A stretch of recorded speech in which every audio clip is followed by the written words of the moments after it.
I wake up every day at 5 in the morning, as if my internal clock is stuck in the time when I was still working as a bailiff. 72 years, and my habits never change.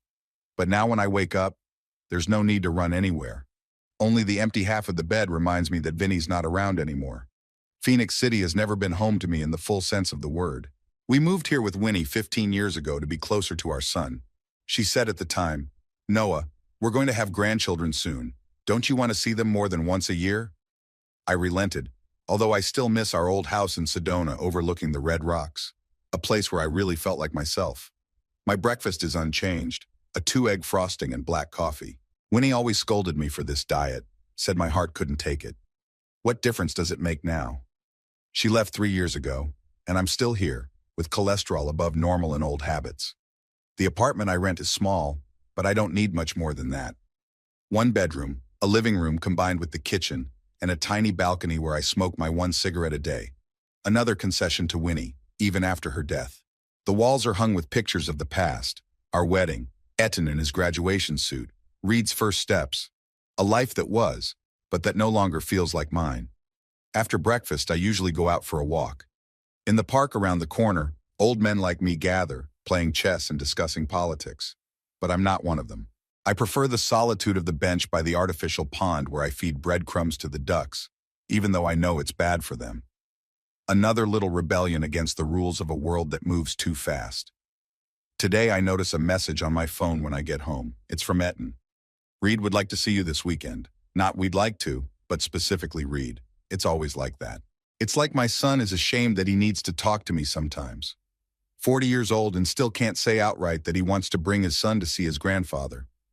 Etten grew up without much trouble. A good boy who turned into a good man, a responsible, intelligent pharmacist. But when he met Haven, something changed. She's the kind of person who judges others by the value of their watch and car. And I'm an old man with rough hands and the straight manners of a bailiff. The only thing I see in her eyes is her mentally subtracting points from my social status. I reply to Etten, "Of course, I'm expecting you." No extra words. We both know that writing more will inevitably take the conversation down the wrong path. For the rest of the week, I look forward to Saturday. Reed is the only ray of light in my life right now. A 10-year-old boy with Winnie's eyes and her own stubbornness. He's not like his father or his mother with her cold beauty. There's something of the old me in him, the one who believed the world could be changed if you tried hard enough. Saturday comes slowly. I clean the apartment even though it's always in order. Winnie taught me that a real man knows how to keep it clean.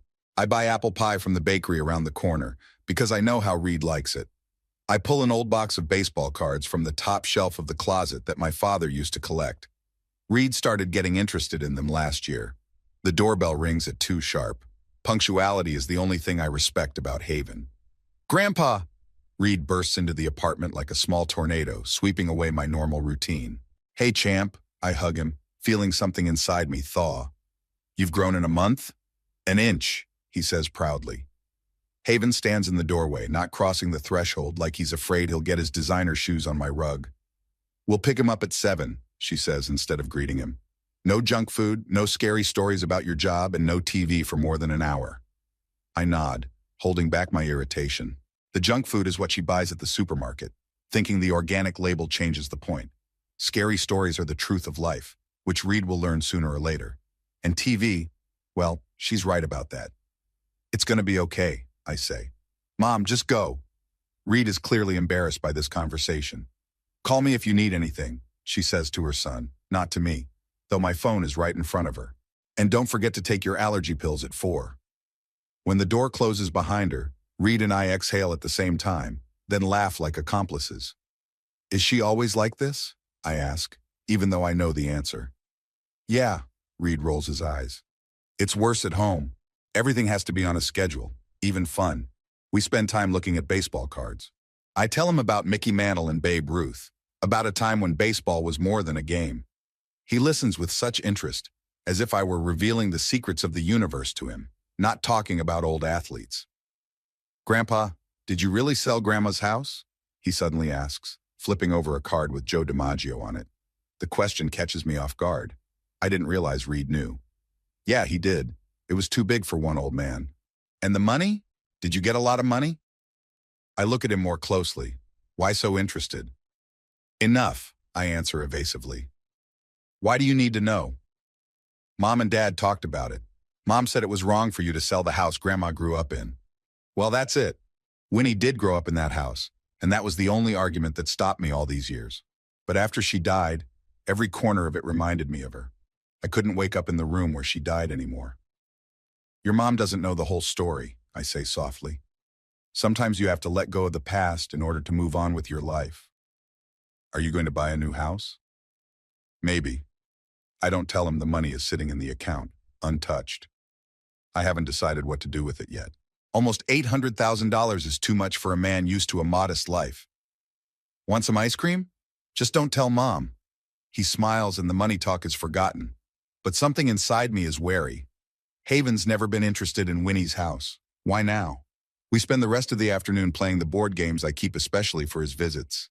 Reed talks about school, about the new physics teacher who shows cool experiments, about his friend Marcus, who invited him to his birthday party next weekend. Grandpa, why aren't you and Daddy talking normally?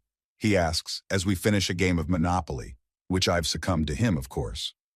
We do talk, I object. It's just that things are complicated with adults. Dad says you're stubborn, and Mom says you're stuck in the last century. I laugh, though I feel a stab of pain inside. Your mom's right. I really am from another time. But you know, there were some good things about that century too. Like what? Like the fact that we knew how to talk to each other instead of our phones. He frowns, then asks seriously, "Are you happy, Grandpa?" The question stuns me with its directness. Kids are amazing. They ask questions that adults sidestep. There are better days and worse days, I answer honestly. Today is a good day because you're here. He smiles, satisfied with the answer, and I realize I've told the plain truth. Reed is my connection to a future I'll never see again. My hope that not all is lost in this family. At 7 o'clock, the doorbell rings. Haven stands on the threshold with a stone face, as if she came not for her son, but for a business meeting. Is everything all right? She asks Reed without even saying hello to me. Yeah, Mom. It was great. Grandpa showed me some old baseball cards. Wonderful, her tone says otherwise. Get in the car, Dad's waiting. I spot Etten driving their SUV. He didn't even come out to say hello. Reed hugs me goodbye, and I feel him slip something into my shirt pocket. Bye, Grandpa, he whispers. Love you. As they walk away, I pull a folded piece of paper out of my pocket. It's a drawing of me and Reed fishing, holding a huge fish. We've never been fishing together. Haven thinks it's cruel, but the boy knows I loved fishing with his dad when he was little. I attach the drawing with a magnet to the refrigerator and stare at it, sipping whiskey from a glass. Maybe I should buy a little lake house. Somewhere I could teach my grandson how to fish for real. 800,000 is more than enough for a modest home. Whiskey burns my throat, but it doesn't warm my soul. The house is empty, even smaller and quieter. Reed is the only thing keeping me in Phoenix City. The only thing keeping me in this life at all. I pull out my phone, look at real estate websites. Maybe it's time for a change. Maybe it's time to stop hiding from life in this rental box. Maybe Haven is right, and I really am stuck in the past. Before I go to bed, I call Etan, but he doesn't pick up. Never picks up unless he wants something from me. I leave a quick message. Thanks for bringing Reed. It was good to see him. As I fall asleep, I think about the fact that the will needs to be rewritten. Everything I have, including the money from the sale of the house, should go to Reed when he grows up. Not to his parents, just him. I'll call my old friend Garth tomorrow. He's a retired lawyer. He'll tell me the best way to handle this. That's the night I dream about Winnie. She's laughing, sitting on the porch of our old house, and she says, "Noah, you've always been too distrustful."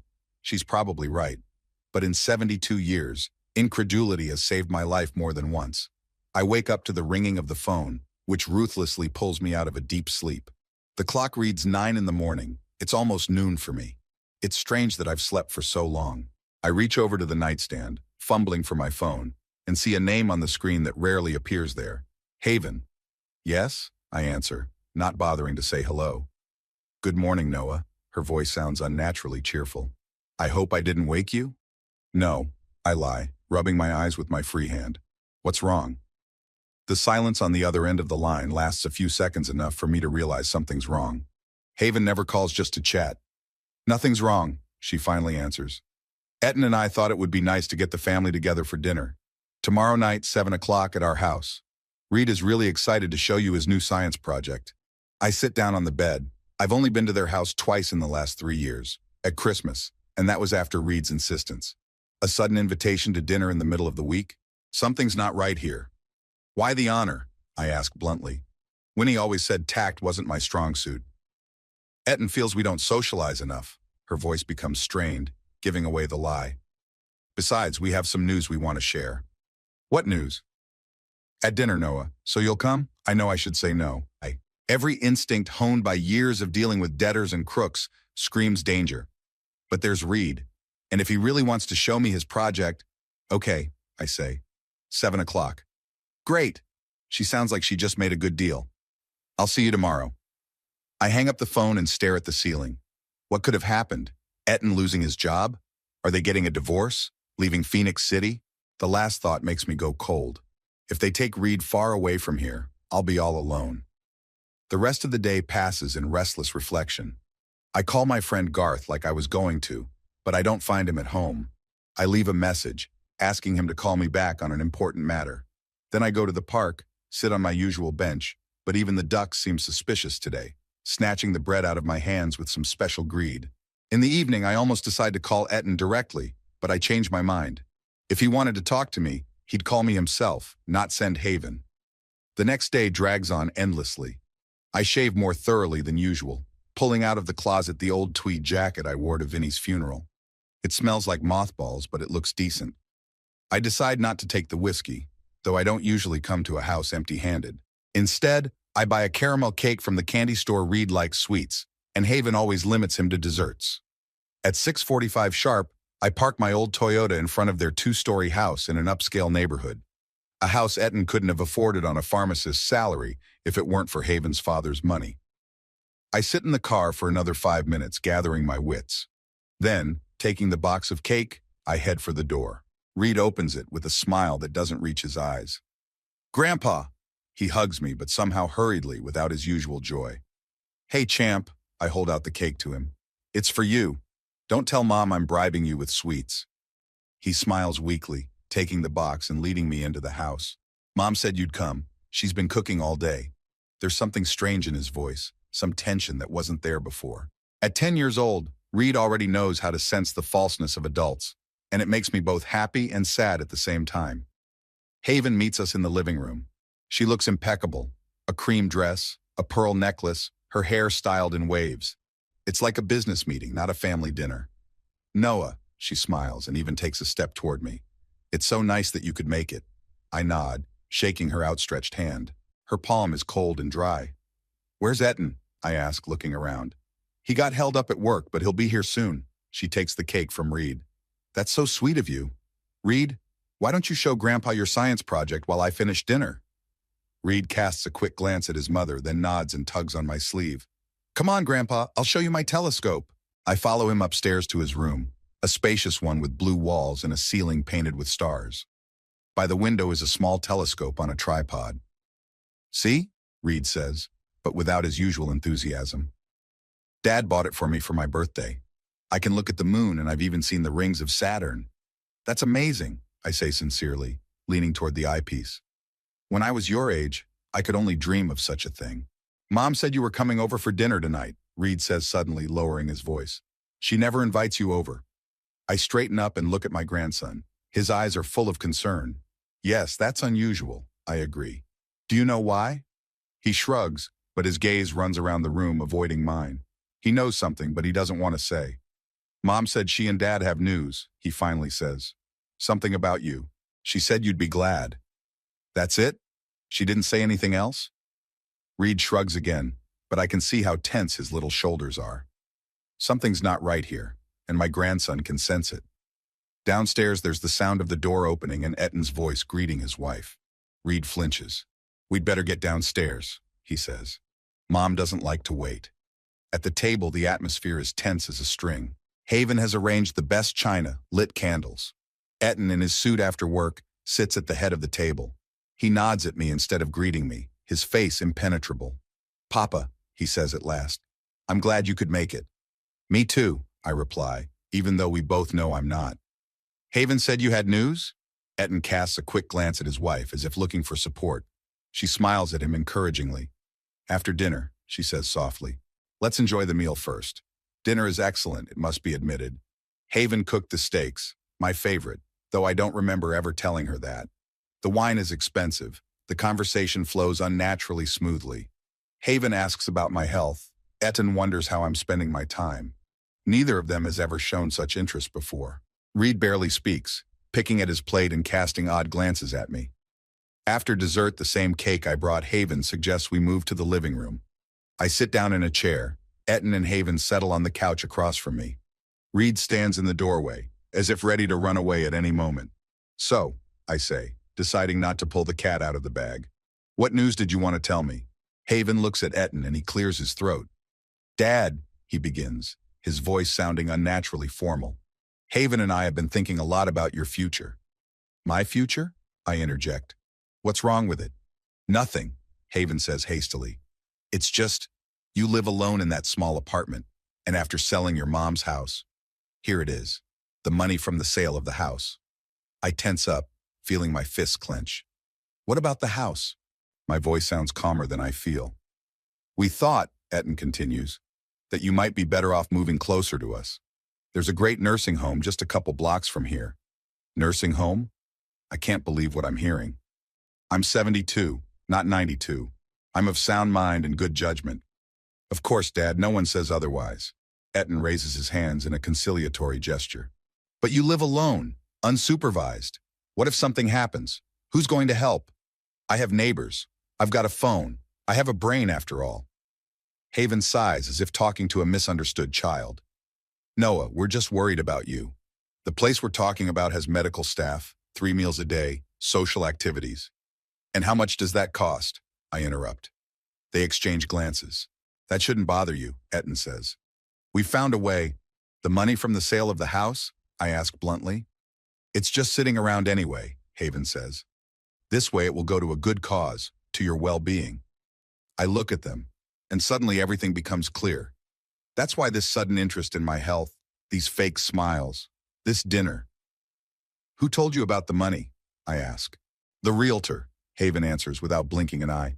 He mentioned the amount when we met by chance at the supermarket. False. I found the realtor online. He lives in another city and has never been to Phoenix City, but I'm choosing not to incriminate her. And how do you plan on getting access to my money? I ask, as if I'm actually considering their offer. We'll set up a power of attorney, Haven says. Etten will be your financial representative. It's very simple and legal. And then what? You just withdraw the money and put it in the account of the nursing home? Not the whole account at once, Etten explains. Monthly, in small amounts. And the balance? The balance will be yours, of course, says Haven. But it will be under our control, for your own safety. I nod, pretending to consider their words. Suddenly I notice Reed in the doorway. He's looking at me with wide open eyes full of fear. He hears everything and understands everything, my clever boy. That's very, thoughtful of you, I say slowly. But I'd like to think about it. Decisions like this don't happen overnight. Haven looks displeased. Etten drums his fingers nervously on the armrest of the couch. Of course, Dad, he says at last, but don't take too long. A place in that boarding house won't wait forever. I understand, I nod. And who handles the paperwork? We have a lawyer we know, Haven says. He's already prepared the documents. All you have to do is sign. You were so sure of my consent? I can't help the irony. We were hoping you'd realize it was for your own good, she says, irritation in her voice. I stand up, feeling suddenly tired. Thanks for dinner, but I have to go. I have to get up early tomorrow. Where to? Etten asks. You have nowhere to go in the morning. I have my own life, son, I answer. Even if you don't believe it, Haven gets up too. I'll walk you out. Reed, say goodbye to Grandpa and go get ready for bed. Reed walks over to me, his face tense. He hugs me tighter than usual. Bye, Grandpa, he says, and I can hear the fear in his voice. Bye, champ, I hug him back, feeling his little heart pounding. I'll see you soon. In the hallway, Haven holds out an envelope to me. These are the documents we talked about. Just read them, okay? And call me when you're ready to sign. I take the envelope without opening it. Thanks for dinner, I say formally. It was, informative. She smiles her perfect smile that never reaches her eyes. We just want to help, Noah, Trust me, it's the best solution for everyone.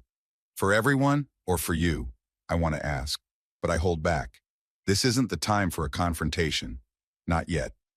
Stepping outside, I take a deep breath of the cool evening air. My mind is spinning with thoughts of what just happened, about Haven and Etten trying to get their hands on my money, using concern for my well-being as a cover. The fear in Reed's eyes.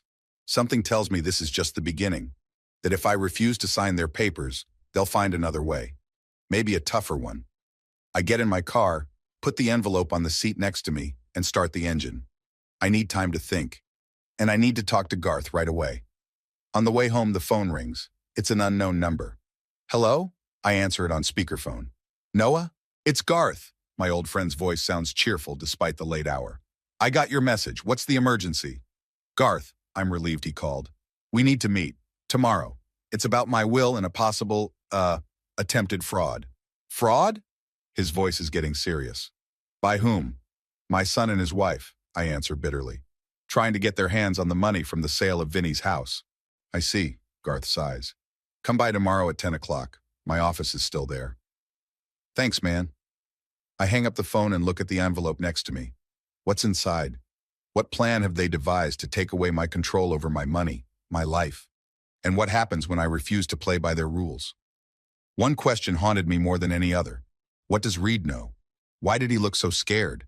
What did he hear or see? I'll meet with Garth tomorrow.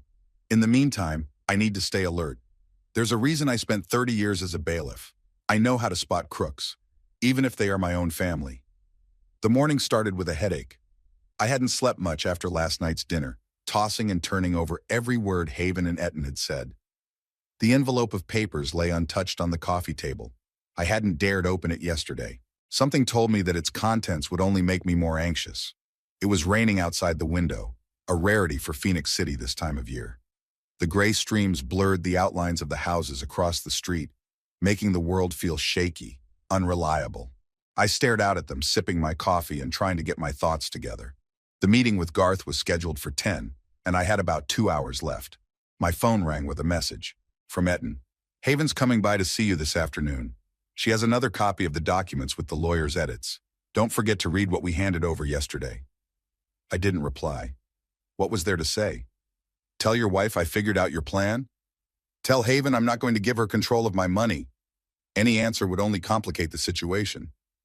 The envelope continued to lay on the table like a time bomb. Finally, I made up my mind. I picked it up, tore the edge, and pulled out a stack of papers. The first sheet of paper confirmed my worst fears. Application for declaring a citizen incapacitated. They weren't just going to execute a power of attorney. They planned to declare me incapacitated through the court so they could take full control of all my assets. As I leafed through the documents, my eyes grew dark with anger. There were medical reports from doctors I'd never seen, describing signs of dementia, which I don't have, and testimonies from neighbors who supposedly noticed my strange behavior, and even a letter from some psychiatrist who has been observing me for the past few months. A complete set of forgeries prepared with frightening care. On the last page was a line for my signature, for voluntarily agreeing to Etten's appointment as my guardian. This signature they apparently hoped to obtain without a trial, by deception. I sat stunned by the scale of the betrayal. My own son and his wife were preparing a legal trap to get their hands on my money. They planned to send me to a nursing home, stripping me of my freedom and dignity, for the sake of $800,000 from the sale of Vinny's house. My hands were shaking as I gathered the documents back into the envelope. I should show this to Garth. He'd help me understand how serious the threat was and what I could do to defend myself. I showered, dressed, and was ready to go out when the doorbell broke the silence of the apartment. The clock showed only 9. There was still plenty of time before Haven's visit. Who could it be? Through the door peephole, I saw Reed, alone, without his parents, wearing a hooded jacket that was soaking wet.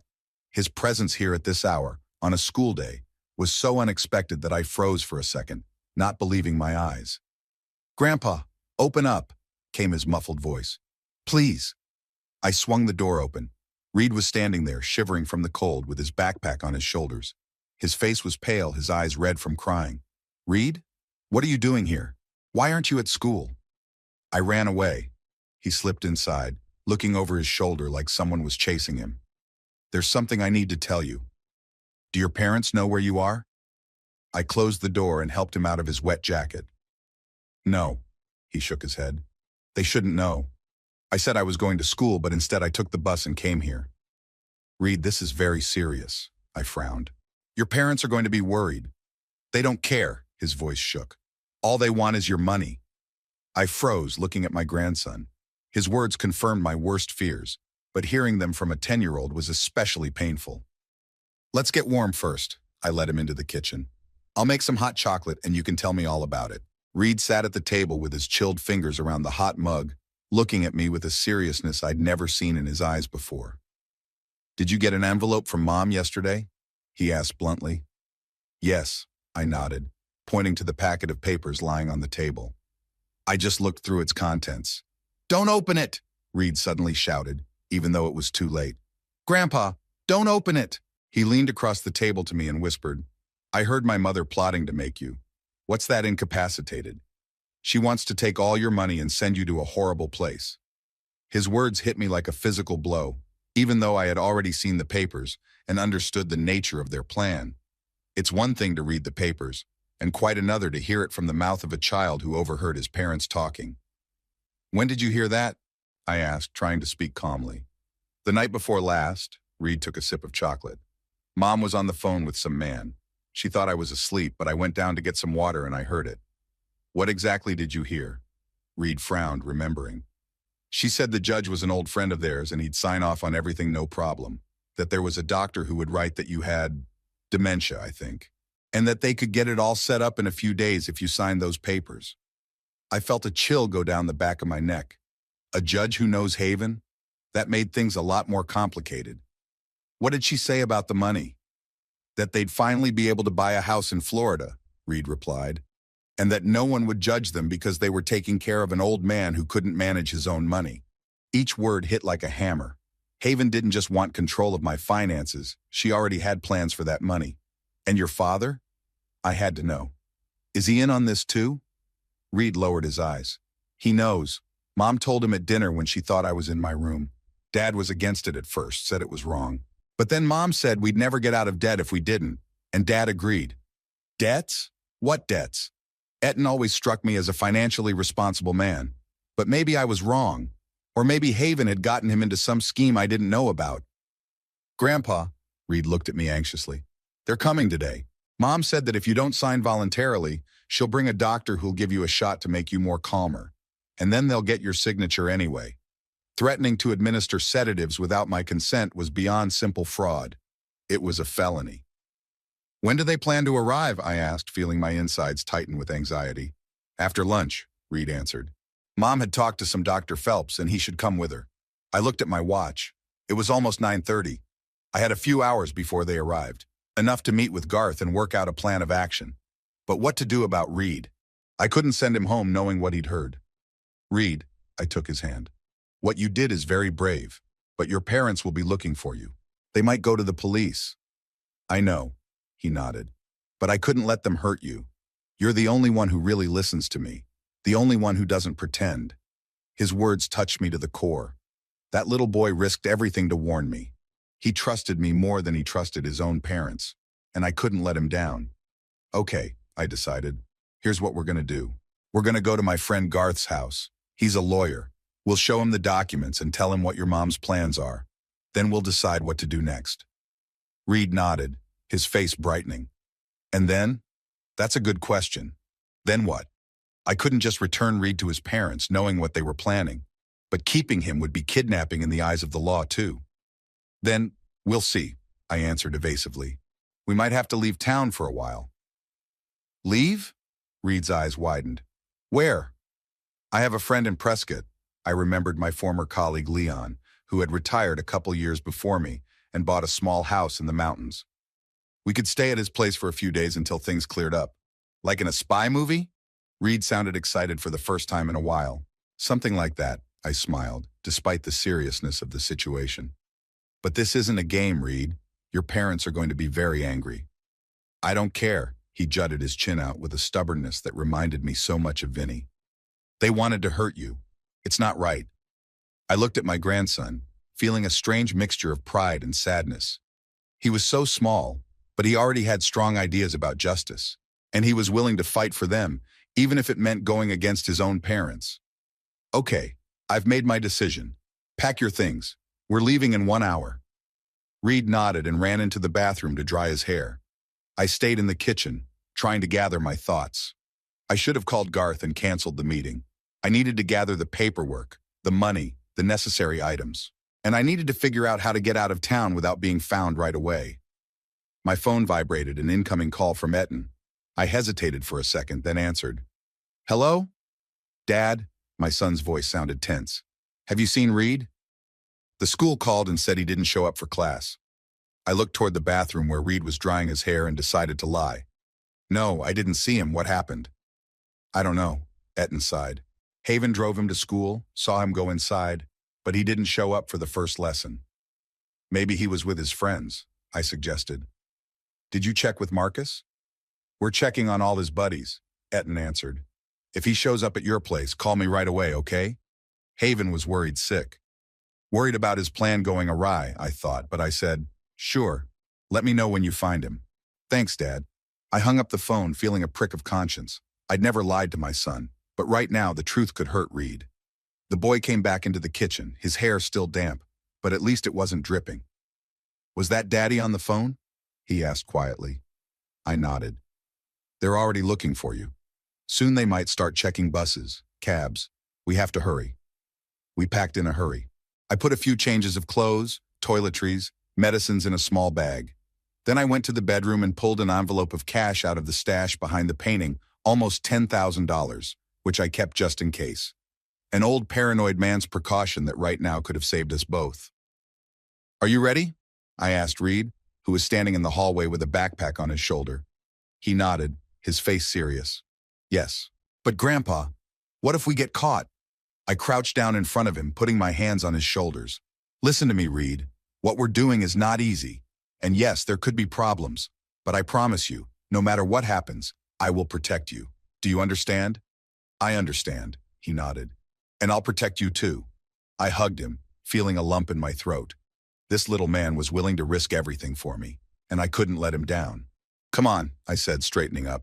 We have to stop at the bank to make a withdrawal, then straight to the bus station. We're not taking your car? Reed wondered. No, I shook my head. Your parents know her. We'll take buses and cabs, so we'll be harder to track down.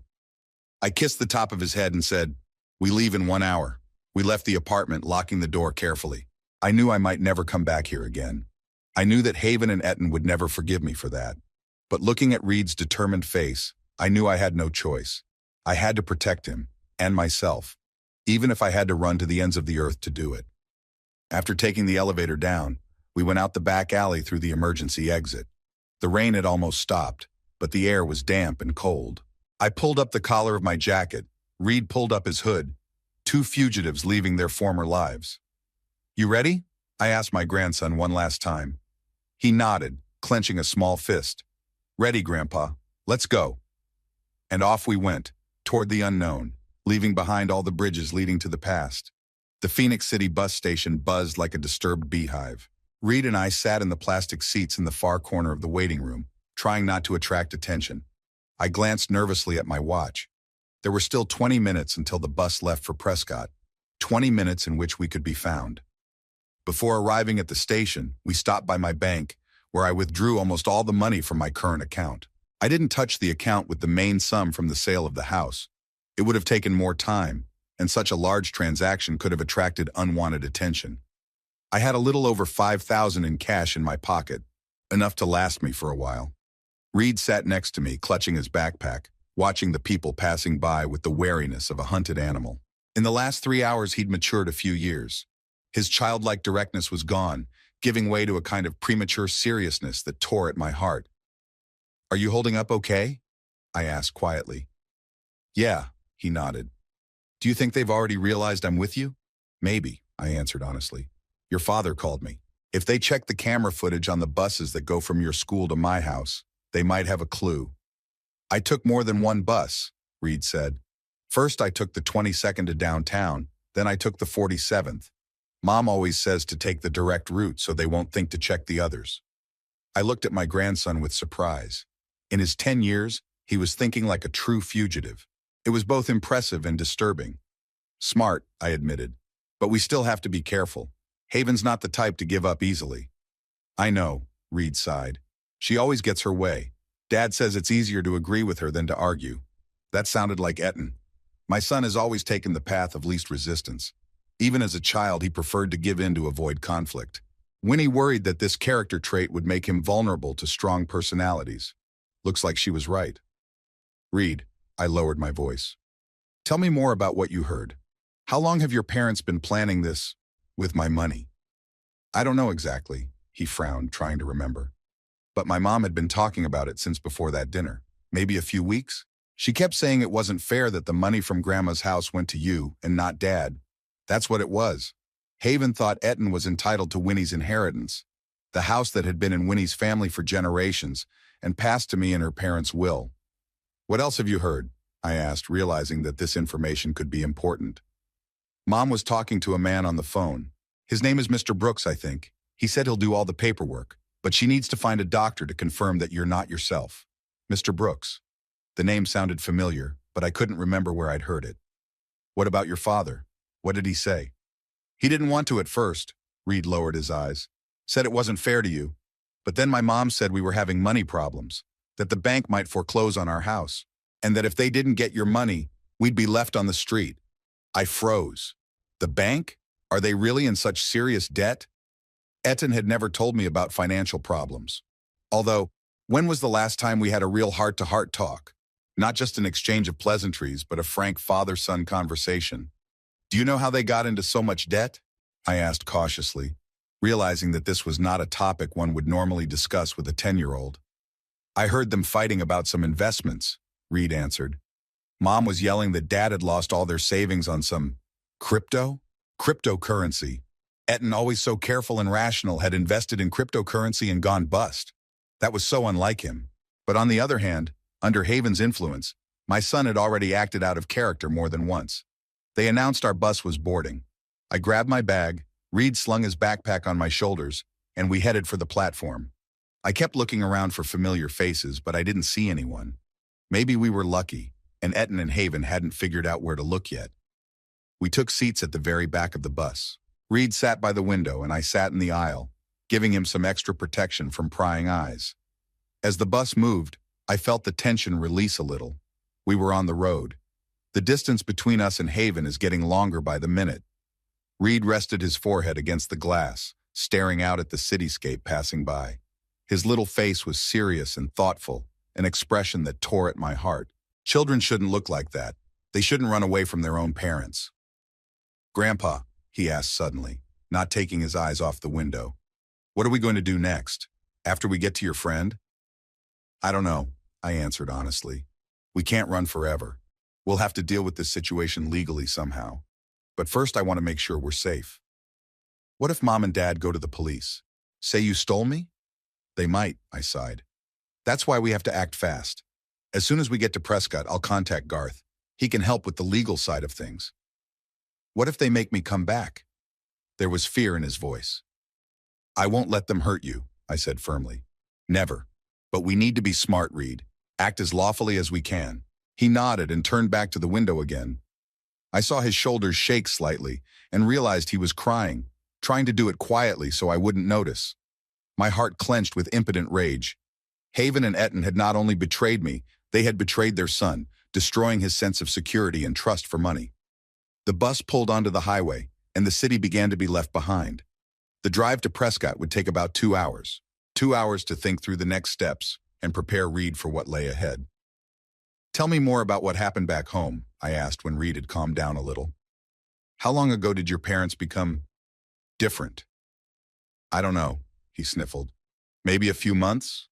They started fighting a lot.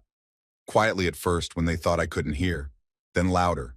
Mom was always yelling about money, and Dad said he did everything he could. And when did they start talking about me and my money? After some men came in, Reed said. In suits. They talked to my parents in the living room for a long time, and then my mom cried. The next day I heard her telling Dad that the only way out was to get your money. The people from the bank, I mumbled. They've come to discuss an overdue loan. I guess so. Reed nodded. And then Mom found out you'd sold Grandma's house. She was very excited, said it was the solution to everything. I closed my eyes, trying to comprehend what I was hearing. My son and his wife were in desperate financial straits, so desperate that they had decided to commit the crime of declaring me incapacitated in order to get their hands on my money. And they were willing to use any means to do so, including forged medical reports and possibly even sedatives without my consent. Grandpa, Reed turned to me, is it true that you have $800,000? I looked at my grandson, weighing whether I should tell him the truth. On the one hand, he's old enough to realize what's going on. On the other hand, it was too much responsibility for a child. Yes, I finally answered. That's about what I got for selling my grandmother's house. That's a lot, isn't it? For some people, yes. Is that why Mom wants to take it? I guess so, I sighed. But it's not just about the money, Reed. It's about how she decided to get it. By cheating, by forging documents, by lying. It's not right. I know, he nodded. That's why I came to you. I didn't want them to hurt you. I hugged him with one arm, feeling incredibly proud of this little man with such a strong moral compass. You did a very brave thing, I said. But now we both need to be strong. What we're doing isn't going to be easy. I know, he straightened up. I'm ready. We spent the rest of the ride in relative silence. Reed dozed off, leaning against my shoulder, and I stared out the window at the passing scenery, thinking about how we'd gotten ourselves into this situation. When Winnie was alive, our family wasn't perfect, but at least we socialized. Etten came over regularly with Haven and little Reed for dinners. We celebrated holidays together, and then Winnie died and everything changed. Haven got colder, Etten got more distant. Only Reed kept reaching out to me, despite his parents' obvious disapproval. And now we're fugitives. Me, a 72-year-old former bailiff, and my 10-year-old grandson, who had run away from home to warn me of my betrayal. I looked at the sleeping Reed. His eyelashes were twitching in sleep, his face finally relaxed, losing the premature tension that had appeared since we'd begun our escape. I swore to myself that I would protect him no matter what it took, even if I had to confront my own son to do it. The bus arrived in Prescott around 5 in the evening. The sun was already setting, coloring the surrounding mountains golden and purple. I woke Reed up and we walked out to the small bus station, looking around. We need to get a cab, I said, checking Leon's address on my phone. My friend lives on the outskirts of town. Does he know we're coming? Reed asked, wiping his sleepy eyes. No, I shook my head. But Leon's the kind of man who doesn't ask questions. We've worked together for years. He'll understand. At least I hoped he would. Leon and I hadn't spoken in a couple years, only exchanging occasional messages at Christmas and birthdays. But we'd shared a strong friendship in the past, and I was counting on that being enough for him to grant us temporary shelter. The cab took us to a small one-story house surrounded by pine trees. The place looked secluded and quiet, the perfect refuge for someone who wanted to hide from the world. I paid the driver, asking him not to wait, and Reed and I headed for the front door. Leon opened it after the third ring. He hadn't changed much in the years we hadn't seen each other. The same neat gray beard, the same shrewd gray eyes. Just a few more wrinkles and a slightly slouching back. Noah? His eyebrows rose in surprise.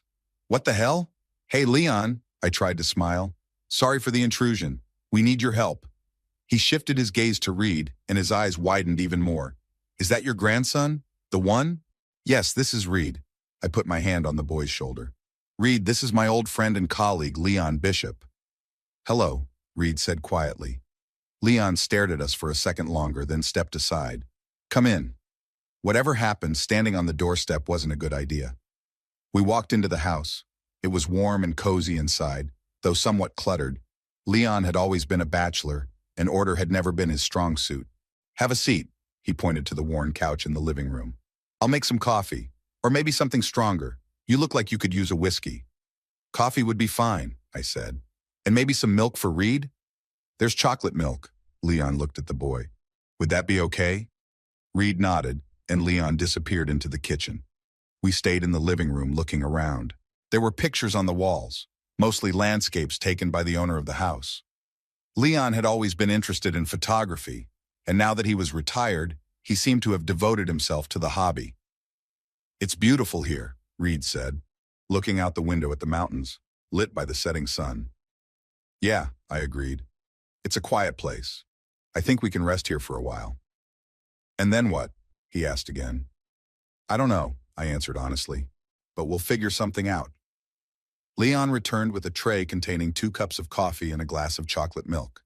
He set the tray on the coffee table and sat down across from us in a worn armchair.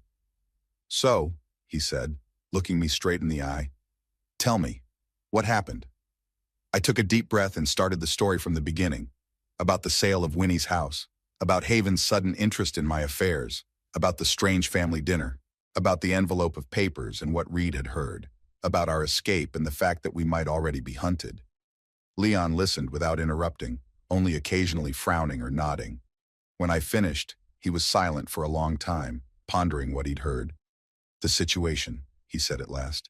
But I'm glad you came to see me. Stay as long as you need. Thank you, I said with relief. We'll try not to cause any problems. You've already caused trouble, Leon shook his head. But not by you. Your son and his wife. Well, they've chosen their path. The important thing now is to protect the boy and you. I need to contact Garth, I said. He might be able to help with the legal side. Use my phone. Leon nodded at the landline. Yours could be tracked. He was right. I pulled out my phone, turned it off, and put it on the table. Good idea. I'll call Garth in the morning. In the meantime, Leon stood up. Let's get you settled in. I've got a guest room with 2 beds. It's not a 5-star hotel, but it'll do for the night. And I'll make dinner. You must be hungry from the road. Reed smiled for the first time all day. I'm very hungry, he admitted. That's good, Leon winked at him. I've got some great steaks right here, and potatoes. You like potatoes, boy?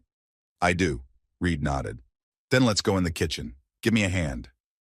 They left and I sat on the couch, feeling the tension of the last few hours begin to let go. We were safe. At least for the time being. We had a roof over our heads, a friend willing to help, and a chance to gather our thoughts before our next move. I didn't know what tomorrow would bring. I didn't know how long we would be able to hide, or what solution we would eventually find. But I knew one thing for sure. I wouldn't let Haven and Etten hurt me, much less Reed, even if it meant starting from scratch at 72. Reed's laughter came from the kitchen. The first time all day it sounded genuine and carefree. It was a hopeful sound. Hope that despite everything that had happened, we'd make it through this, together. On the second morning of our stay at Leon's, I woke up to a loud knock on the door. At first I thought it was part of the dream, but the knocking was repeated, insistent, demanding. Reed, who was asleep in the next bed, woke up too and looked at me fearfully. Grandpa? He whispered. Shh. I put my finger to my lips. Stay here. I threw on the robe Leon had lent me and walked out of the bedroom, closing the door tightly behind me. In the living room, I saw Leon standing at the window, peering cautiously through the gap between the curtains. Who's there? I asked in a whisper. The police, he answered without turning around. 2 officers and your son, I think. My heart skipped a beat. Etan, how did he find us? And why the police? What are we going to do? Leon asked, turning to me. Open the door, I decided after a second's hesitation. Running from the police would only make things worse. But Reed has to stay in the room until I figure out what's going on. Leon nodded and went to open the door, and I went back to Reed. The boy was sitting on the bed with his arms wrapped around his knees. The police and your father are there, I said quietly. I have to go out and talk to them. You stay here, okay? Don't come out until I come for you. But grandfather, his eyes widened with fear. What if they take me away? I won't let them, I said firmly. I promise. Just stay here and don't make any noise. He nodded reluctantly, and I walked out, closing the door behind me again. 2 policemen were already standing in the living room. A young officer with a nervous look and an older woman with a face that didn't express anything. And between them was Etten, my son, with puffy, sleep-deprived eyes and a 2-day stubble. Daddy, he breathed out when he saw me. Mr. Baxter? A female officer addressed me. I'm Officer Diane Caulfield. This is my colleague, Officer Martinez. We've received a report of a missing child. Reed Baxter, your grandson. His father claims the boy may be with you. What's his reasoning for that? I asked, trying to speak calmly. You both disappeared on the same day, she answered. And according to Mr. Baxter, you were having a complicated relationship with his wife. Papa, Etten stepped forward. Please, Haven was worried sick. We've been looking everywhere for Reed. If he's with you, just say so. I looked at my son. There was real worry in his eyes, but was it worry for his son or fear that their plan had failed? After what I'd learned, I couldn't even trust my own child. Yes, Reed is with me, I finally said. And he's safe. Etten closed his eyes, exhaling in relief. The officers looked at each other. Mr. Baxter, Caulfield said, leaving a child with a relative without a parent's knowledge could be considered kidnapping. He came to me on his own, I replied. Scared, panicked. He told me that he had overheard his mother talking about how she and the lawyer were planning to deceive me, declare me incompetent, and take my money. Etten turned pale, and the officers exchanged glances again. A serious accusation, Caulfield said. Dad, Etten's voice trembled. You've got it all wrong. We were just trying to help. You're living alone, at your age. I have the papers, I interrupted him. The same ones Haven tried to get me to sign, with fake medical reports of non-existent dementia. Officer Martinez cleared his throat. Those are detective questions, he said. Right now, we're only interested in the kid. We need to make sure he's okay and decide whether to bring him home. I want to talk to my son alone, I said. Before you see Reed. Caulfield paused, then nodded. We'll wait on the porch. 5 minutes. They went out, leaving us with Etten and a silent Leon, who had been standing off to the side, watching the whole time. I'll be in the kitchen, he said, tactfully walking away. When we were alone, Etten collapsed into a chair, covering his face with his hands. Jesus, Daddy, he mumbled. What have you done? Me? I said indignantly. What about what you and Haven did? Fake medical reports? The plan to declare me incompetent? Sedative injections to get a signature? He looked up, terror in his eyes. Injections? What are you talking about?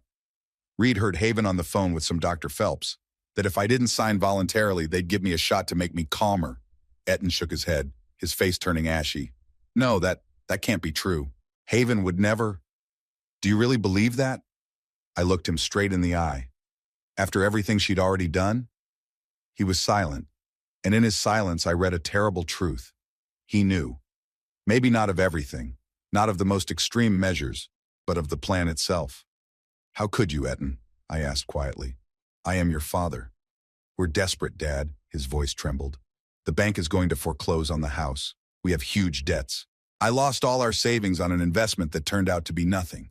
Haven said it was the only way out. And you were willing to ruin my life for money? Call me crazy? Not crazy, he shook his head. Just, in need of care. You'd live in a nice place. You'd be taken care of. While you were spending my money, I finished for him. The money from the house your mother grew up in, which she willed to me, not you. You didn't know what to do with it anyway, Etten suddenly burst out. They were just lying around, and we were losing everything we had built up over the years. You should have just asked, I looked at him bitterly, to come in and tell the truth, that you're in trouble, that you need help.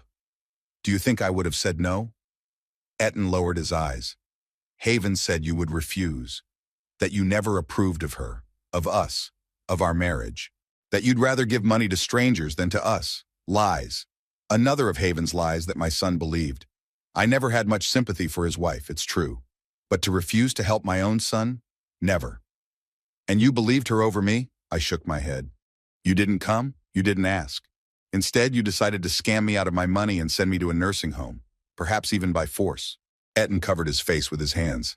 I didn't know about the shots, I swear. It's Haven. She's, the last few months she's been obsessed with saving us from bankruptcy. I didn't recognize her. But you didn't stop her. I wasn't going to cut him any slack. You played along. You smiled at me at dinner while you knew there were lies and betrayal behind that smile. He was silent, and there was more recognition in that silence than in any words. I want to see Reed, he said at last. Make sure he's all right. And then, I asked, take him back to Haven, to the woman who was willing to commit a crime? She's his mother, Dad. Etten's voice sounded tired. No matter what, she loves him, and she needs him, especially now. Are you talking about love? I didn't hide my sarcasm. After everything she'd planned to do? Circumstances change people. Etten looked up at me, his eyes reddening. Haven hadn't always been like that. The fear of losing everything, of being on the streets, it changed her. It changed us both. I looked at my son and saw in him the same frightened child he'd been as a child, who always looked for the easiest way, the path of least resistance, even if it meant betraying his own father. I'll get Reed, I said finally, but it'll be up to him. If he doesn't want to come back with you, I won't make him. Dad, that's my only condition, I interrupted him. Either that or let the police take me away in handcuffs. It's your choice. Etten hesitated, then nodded. Okay, but you have to realize that if he stays with you, Haven won't let it go. She'll sue you for kidnapping. Let her sue, I shrugged. I have proof of her plans. I think the court would be interested to know what she was going to do. I went to the bedroom where I'd left Reed.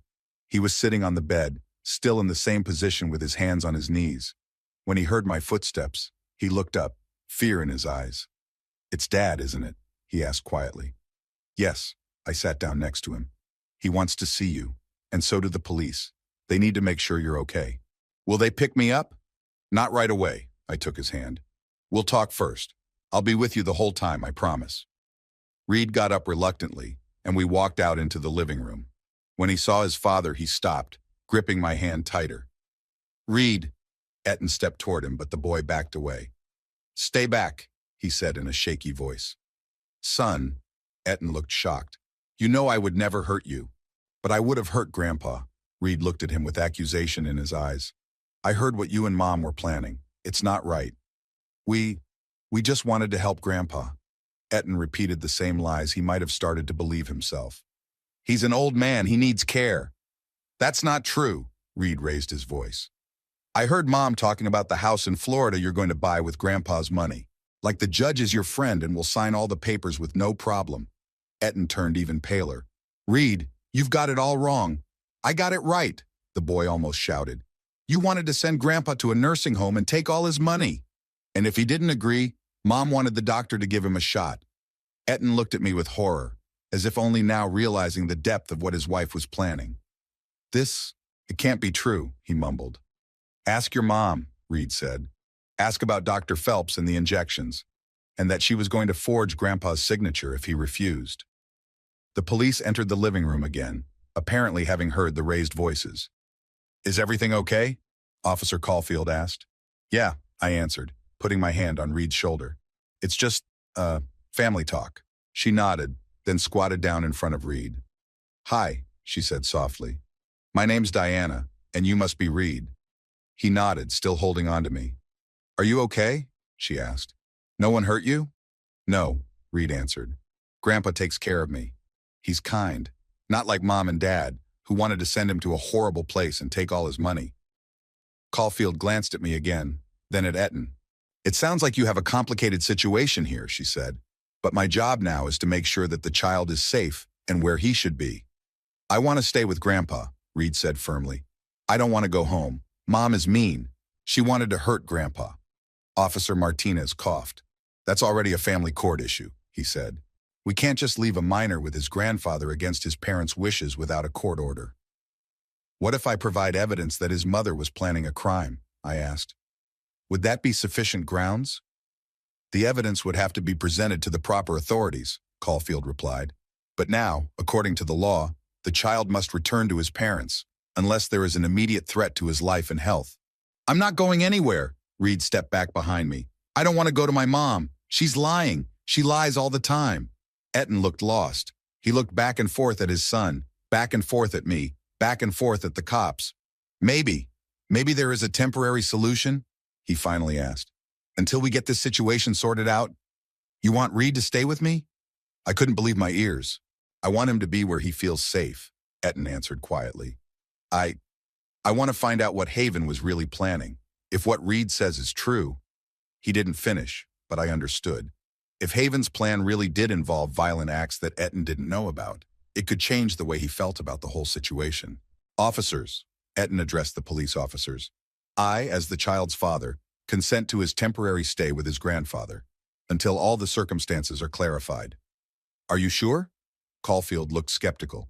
Your wife filed a kidnapping report. I'll talk to her, Etten straightened up. I'll explain the situation. If she doesn't agree, then let the court decide. Martinez and Caulfield looked at each other. Okay, Caulfield finally said, but we need a written statement from you, and the case will remain open until a formal decision is made. Etten nodded.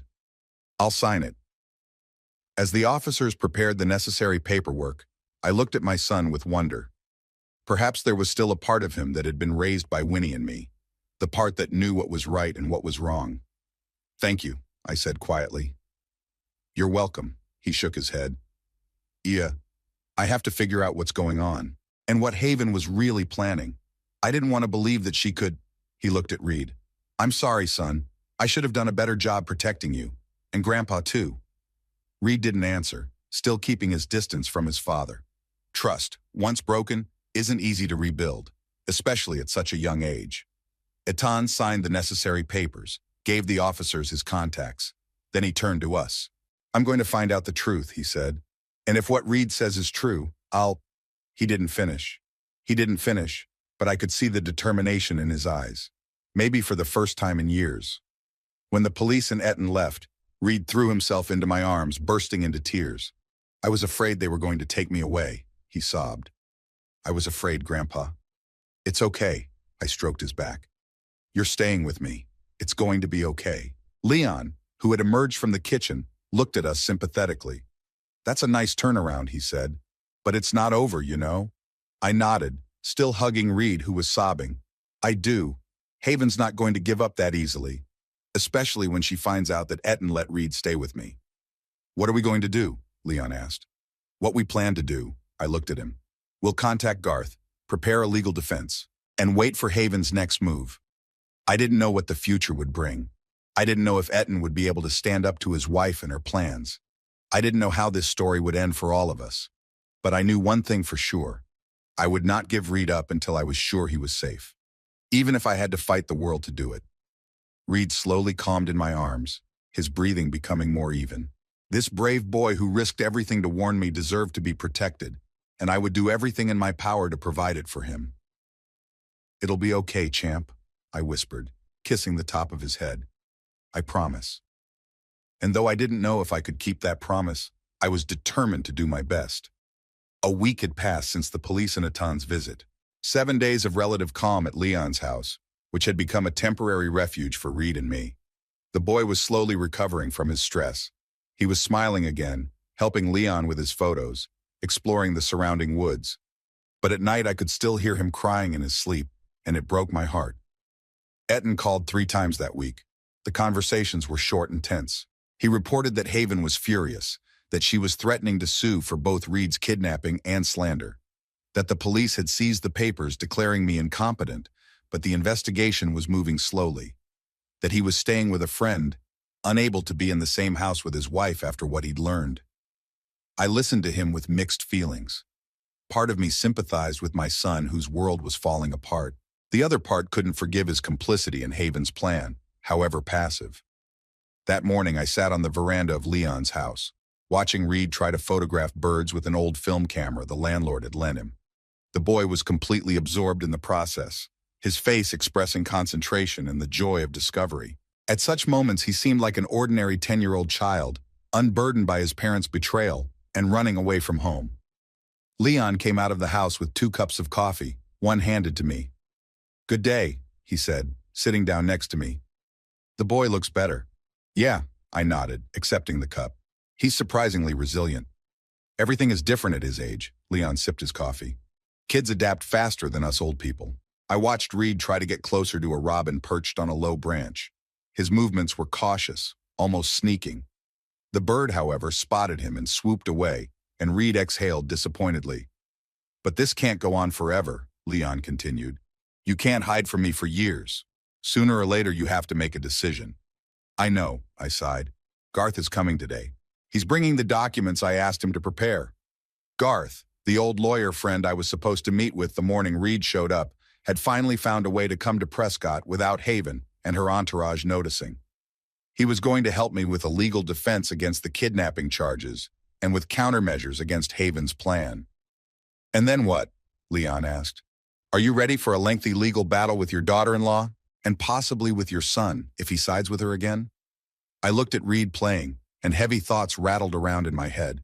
Am I really willing to drag the boy into a grueling legal war? To make him testify against his parents, reliving traumatic events time after time? Make him a bargaining chip in an adult struggle for money and power? No, I finally answered. I'm not ready to cause him more pain. Then what's your plan? I was silent for a long time, gathering my thoughts. I guess I'll have to give him back to his parents, I finally said. Leon looked at me in surprise. After everything that happened, after Haven tried to, not just like that, I shook my head, and not to Haven, to Etten, but only after I was fully protected legally, and only if Reed is safe. What about you and the boy? This bond you've built? Are you just going to give it up? I looked at Reed, feeling my heart clench. No, I answered firmly. Never. But I have to think of his welfare first, and endless courts, custody battles, and feuding with his parents is not what he needs. Leon nodded, understanding my logic, though not entirely agreeing with it. So what are you going to do when this is over? I wondered. I'd had a lot of time this week to think about my future, about what I want out of the rest of my life, and where I might spend it. I'm going away, I finally said, away from Phoenix City and all that history. Start a new life where nobody knows me. No Haven and her plans, no constant reminders of betrayal. And Reed? We'll find a way to keep in touch, I was determined. Secretly if we had to. Letters, occasional meetings. We'll figure it out. Reed noticed we were looking at him and waved at us. I waved back, trying to smile as naturally as possible. He wasn't supposed to know about my plans. Not yet. He didn't. Garth arrived closer to evening. He drove up in a rental car, looking around cautiously as if he might be followed. My lawyer friend had always been paranoid, but in this situation it was justified. We settled into Leon's living room. Reed, tired from a day outdoors, was already asleep in our room. Garth had laid out the papers on the table, a thick stack of legal documents with official stamps and signatures. I've prepared everything you asked for, he said. A statement to the police about Haven's attempted fraud, an application for a protective order prohibiting her from approaching you, papers to contest any attempt to declare you incompetent. I thumbed through the papers, reading the headings. What about what we talked about on the phone yesterday? Garth nodded and pulled out another folder. Here, a will in which you leave everything to Reed, with the stipulation that he'll only have access to the funds after he's of age, and a power of attorney allowing Atan to represent the boy's interests, but without the right to handle the money. And the deed to the house? I asked. All done. Garth handed me another envelope. The house in Sedona you mentioned. It's small, but it's in a nice neighborhood, secluded, just like you wanted. The seller's willing to do a quick deal for cash. I nodded with satisfaction. Sedona was where Vinny and I had been happy before we moved to Phoenix City. Somewhere there, among the red rocks, I could find peace at the end of my journey. Thank you, Garth, I said sincerely. I don't know what I would have done without your help. What else are friends for? He smiled weakly. But are you sure about Reed? About the decision to bring him back? I sighed heavily. No, I'm not. But it's the only way to end this whole thing without hurting him even more. Etten seems to have finally had an epiphany about his wife. Maybe he could protect his son from her influence. And if he can't, then I'll have a backup plan. I patted the will folder. And Reed knows I'll always be there for him if he needs me. Garth nodded, not entirely convinced, but respecting my decision. When are you going to do this? Get the boy back? Tomorrow, I answered. I've made arrangements with Etten. He'll come alone, without Haven. And Reed? Does he know? I shook my head. I'll tell him in the morning. It's going to be, difficult. Garth put his hand on my shoulder. You do what you think is right, Noah. It's all we can do in this life. After Garth left, I couldn't sleep for a long time. I tossed and turned in the narrow bed, listening to Reed's steady breathing in the next bed, and thought about how to explain my decision to him. How do I tell him he should go back to his father after everything we'd been through together? How to convince him that it wasn't a betrayal, but a necessity? The morning came too quickly. I got up before Reed, made breakfast, pancakes with maple syrup, his favorite. When he came into the kitchen, sleepy and disheveled, I felt my heart clench. Good morning, champ, I said, trying to make my voice sound normal. Did you get a good night's sleep? Uh-huh, he nodded, taking a seat at the table. Pancakes. Awesome. I put a plate in front of him and poured a glass of orange juice. All I could drink was coffee, and I couldn't get a bite down my throat. Reed, I said as he started to eat. We need to talk about something important. He looked up at me, and I could tell by the look in his eyes that he was already guessing. Children sense things like that. The coming of change, the anxiety of adults. About what, Grandpa? I took a deep breath. Your father is coming today. He wants to take you home. The fork fell out of his hand, clinking against the plate. No, he shook his head. I don't want to go back. I want to stay with you. I know, champ. I sat down next to him, taking his hand. And I wish I could do the same. But this can't go on forever. You have to go back to school, back to your life. But Mom, his eyes filled with tears. She still wants your money. I know she does. She can't, I shook my head. My friend Garth prepared all the documents. I'm legally protected now. Your father promised he'd protect you from whatever she's planning. You believe him? Reed looked at me incredulously. After everything? That's a good question. Would I trust my son who'd already betrayed me once? I want to believe, I answered honestly. He's your father, Reed. And despite his mistakes, he loves you. What about you? Tears were already streaming down his cheeks. I'll never see you again? Of course you will, I hugged him. We'll find a way. Maybe not right away, but we'll find a way. No one can keep us apart forever. You promise? He looked into my eyes. I promise, I said firmly. And I have something for you. I pulled a small cloth-wrapped object out of my pocket. When I unwrapped it, I handed him an old pocket watch on a chain, the same one I'd gotten from my father, and he'd gotten from his. This is our family watch, I said. It's been passed down from father to son for 4 generations. I wanted to wait until you were of age, but, I think this is the right time. Reed took the watch with trembling hands, opened the lid reverently. It was engraved on the inside with the names of all the previous owners, including mine. They'll remind you that you're never alone, I said. That generations of Baxters are behind you, and that your grandfather is always there for you, even if he's physically far away. He closed the lid and clenched the watch tightly in his fist. I'll keep it safe, he whispered. Always. I know, champ. I know. Etten arrived in the afternoon. He drove up in a car I didn't recognize, which he must have borrowed from the friend I was staying with. He looked gaunt, with dark circles under his eyes and sloppy stubble. Reed was standing next to me when we met him on the porch of Leon's house. The boy was tense, his small hand gripping mine tightly. Hi, Etten said, stopping a few feet away from us. How are you? Fine, I answered. How are you? You look tired. I am, he smiled weakly. It's been a rough week. I nodded, understanding. A rough one for all of us. Haven? I asked quietly so Reed wouldn't hear. She went to her parents, Etten answered. After the police started investigating, said she'd be back with her lawyers. Did you talk to her about the plan? About Dr. Phelps? Etten lowered his gaze. Yeah, she denies it. Says Reed made it all up, that he misunderstood. And you believe that? No, he looked up. Not anymore. I found her cell phone. There were messages. He glanced at Reed and didn't continue. Anyway, I know my son was telling the truth. So what now? I file for divorce, he said simply. And for sole custody of Reed. I have proof that she planned the crime. I looked at my son with surprise and admittedly some respect. For the first time in years, he'd made a tough decision, gone against the line of least resistance. It's a big step, I said. Necessary, he looked at Reed. I have to protect my son. I'd try to undo what I'd done. Reed was still standing there clinging to me, but I could feel his shoulders relax a little at his father's words. Reed, Etten squatted down so he was level with his son. I know you're angry with me, and you have every right to be. I was weak, cowardly. But I promise I will never let you down again, and I won't let anyone hurt you or Grandpa. Reed was silent, studying his father's face, as if trying to determine if he was telling the truth. Is Mom not going to live with us anymore? He finally asked. No, Etten answered. At least not until the custody issue is resolved. And even then, I don't think we will ever be together again. Okay, Reed said. And there was a range of emotions in that simple word: relief, sadness, fear, hope. I set Reed's backpack, packed that morning on the porch.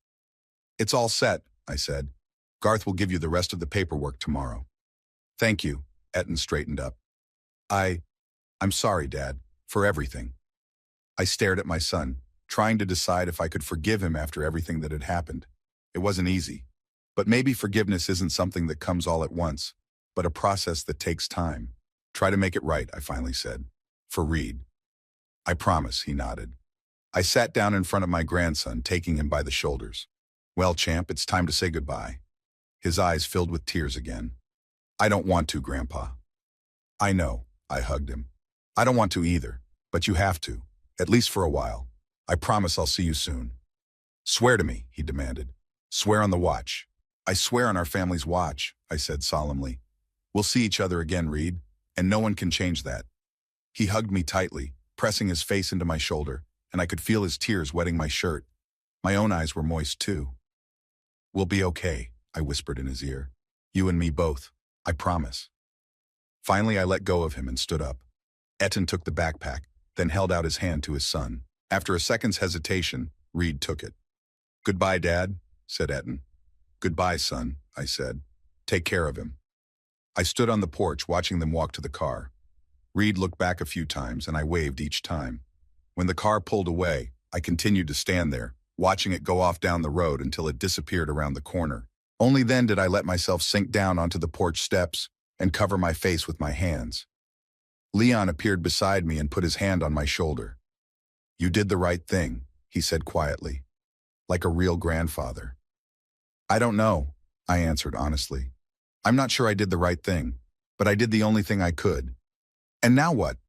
I lifted my head, looking at the mountains surrounding Leon's house, at the sky, clear and blue, at the world that suddenly seemed both huge and empty without Reed.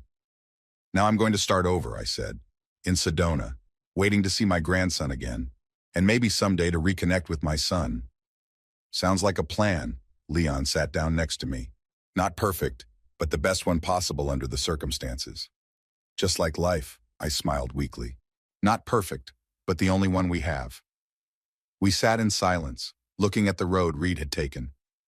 I thought about the future, mine, my son's, my grandson's, about the new house in Sedona, where I would live alone but not lonely, with memories of Winnie and the hope of seeing Reed, about life going on, even after betrayal and loss. And somewhere deep inside, I was sure that our story with Reed wasn't over, that there was a new chapter ahead, maybe a happier one than the last, and that the watch I'd given him would count down not only time, but also the journey back to each other. After all, we were a family, an imperfect, broken family, but a family nonetheless. And maybe that's why it was worth it to keep fighting.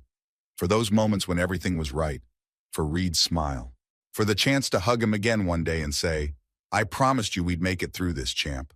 I can do this. We can do this." Sometimes that's all you need to know to keep moving forward.